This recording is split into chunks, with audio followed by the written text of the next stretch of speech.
Hello, I'm Ralph Gable of the Electronics for the Inquisitive Experimenter YouTube channel. I'd like to remind you that if you find this video helpful, please click on the like and subscribe to the channel so that you can get all the other videos that come out as they come out. Today I want to start in the process of teaching you how to tune a duplexer. In this first video I need to be covering some of the basics of foundational stuff. Why do we need a duplexer? What is a duplexer? And then there's terminology that you're going to need to understand in order to know exactly what this process is about. In the second video, I'm going to actually be showing you how to tune a duplexer. I'll be going through the process with you. And then the third video, I will deal with the idiosyncrasies of what's called a hybrid ring duplexer, which is a much older technology duplexer. Well, now let's get into our basics. So before we answer the question, what is a duplexer? Let's answer the question, why do we even need one? Well, here we have a repeater. Now a repeater receives signals on one frequency and then retransmits them out on a separate frequency. Now it would be really nice if we could have one antenna over here, one antenna over here, and one antenna over here, and they're nicely separated so that this transmit energy doesn't get into the receive side. And well, just imagine if your transmit antenna is too close to the receive antenna, you end up with frying the front end of your receiver. Or if it's not that bad, maybe what it does in FM world, it would be desensing. In other words, making the sensitivity of the receiver go down because of the effects of the transmit energy. Well, it would be if these antennas were separated far enough, or vertically, you could separate them vertically, you could get that kind of separation and the transmit wouldn't be interfering with the receive. Now, a lot of repeater sites can't do that. They don't have the pleasure of having either two separate repeater sites that are linked to one another, nor do they have the pleasure of having two antennas on a tall enough tower to be able to vertically separate those antennas. So what they're forced to do instead is have a single antenna and use one antenna for transmit and receive simultaneously. Well, my goodness, you do that and then now this transmitter output's connected directly to the receiver input and we're talking crispy critters. So we can't do that. Instead, what we do is we put in the middle between these two the duplexer. And so what the duplexer does is it makes it so that this transmit energy that's going in here and out the antenna does not get to the receiver. It separates the two. And the receive signal that's coming in here gets routed appropriately over to the receive side of things. And they don't interfere with one another with a properly tuned duplexer. So what exactly is a duplexer? That's the next question. So what is a duplexer? Well, in most basic terms, we have side-by-side filters. It's a three-port system. So we have the antenna port over here, we have the receiver port over here, and we have the transmitter port over here. And so each of these filters is what's called a band pass hyphen band reject.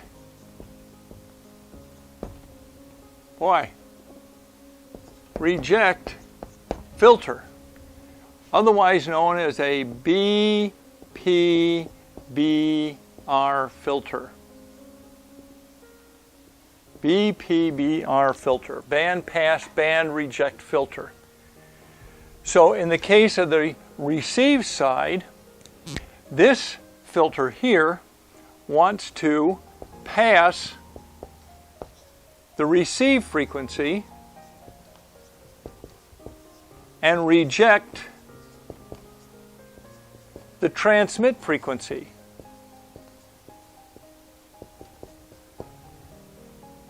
That way, the transmitted power coming out to the antenna, because it's being rejected, doesn't get back to the receiver, and the signal coming in from the antenna for the receive gets passed almost unchanged into the receive side.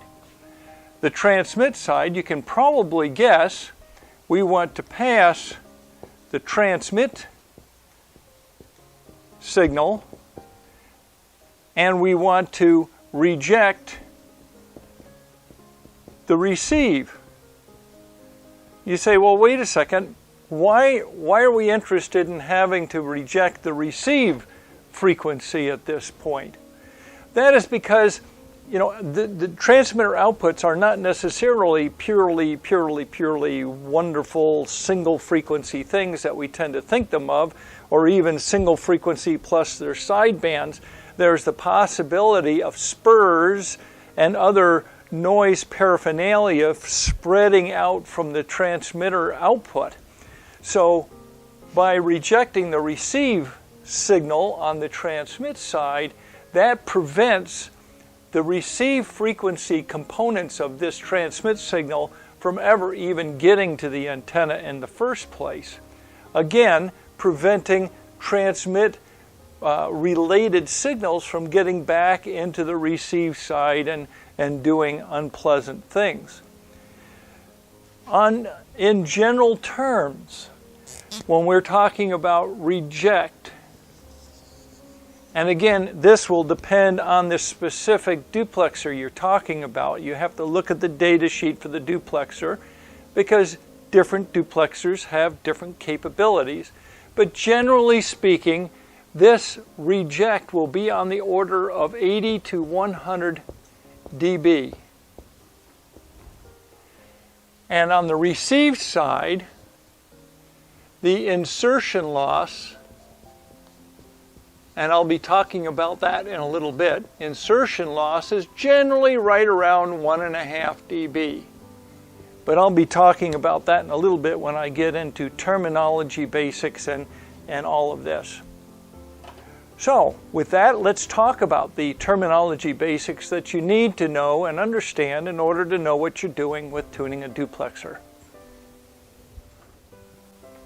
All right, let's talk about terminology. The first one I want to mention is separation, and this is an important one because when you're looking at duplexers, you can go out on eBay and various places and find all kinds of duplexers out there. Oh, look at this wonderful duplexer.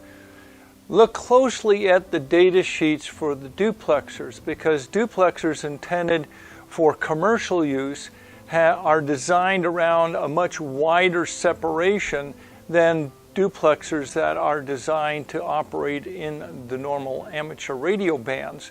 And so you might see a duplexer for VHF use and say, wow, look at that, 80 dB and it's great. And then you look at the separation and they're talking, well, 1 megahertz separation or 3 megahertz separation or some other wide thing. Well, now, because the closer the two frequencies are, the receive and the transmit frequency, the harder it is to do the filtering that is necessary to do. And so when we're talking about separation, we're talking about the difference between the receive frequency and the transmit frequency. And on the 2 meter band for amateur radio operators, it's generally 600 kilohertz. So if you're looking for a duplexer for VHF 2 meter use, make sure that it has a separation of 600 kilohertz or less. If it's specified for less and you still have this other things that you want, well, that's great, because then 600 kilohertz is going to be even easier to get better characteristics out of that. And then on the 70 centimeter band, it's 5 megahertz. And then there are other separations on other bands. I don't recall what they are, but these are the ones that I'm aware of: 600 kilohertz and 5 megahertz. So pay attention to separation. That's the difference between the receive and the transmit frequencies that your duplexer is designed to operate around. Now let's get into insertion loss next. So if we talk about insertion loss, so insertion loss is important, and it has to do with how much signal you are losing when the signal passes through something. So you have some device here, and you have some signal source here,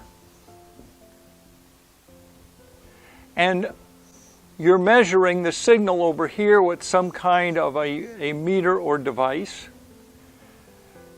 What you're going to find, insertion loss says, well, my signal level over here is going to be greater than my signal level over here. So P1 is going to be greater than P2. It's going to be bigger. I'm going to lose something through this.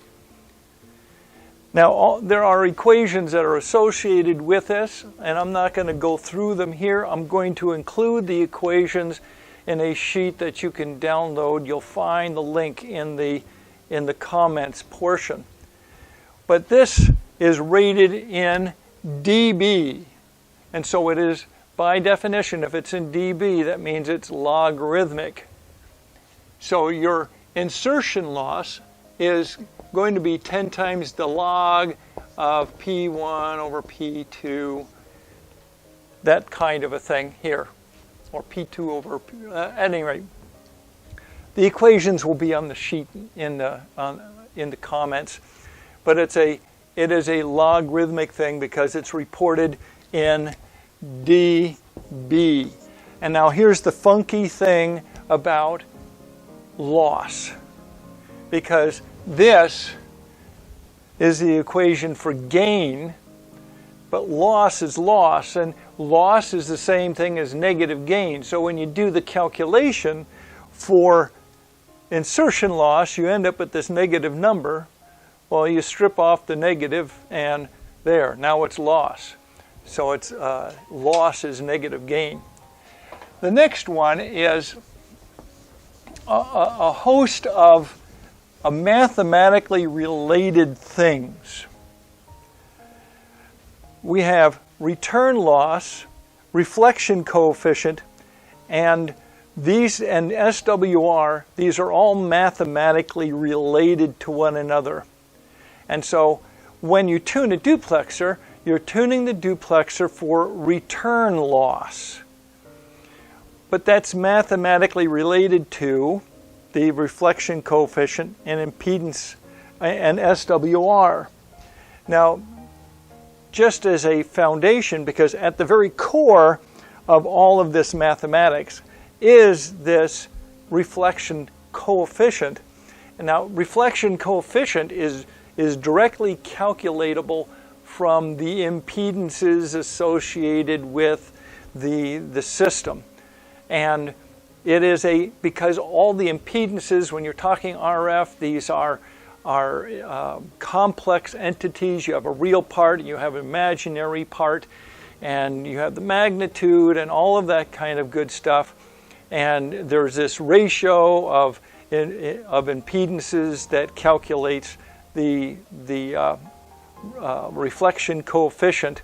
And then the rest of this stuff, the SWR, return loss, is calculated from the magnitude of this complex number, which is the reflection coefficient. That's as far as I'm going to go into reflection coefficient. Again, those equations will be in the in that sheet that's going to be posted with this video. Return loss. Let's just talk about what return loss is all about. So if you have some kind of an entity here, and you have some kind of a signal source here, and you are expecting a signal to go in from your source and some signal to be returning. You see how it's related to SWR, okay? You're expecting some amount of signal to be returning.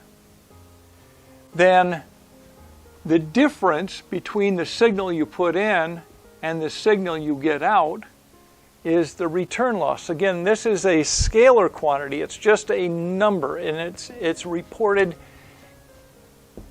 Return loss is reported in dB. So it's a logarithmic thing related to the ratio of these two signals.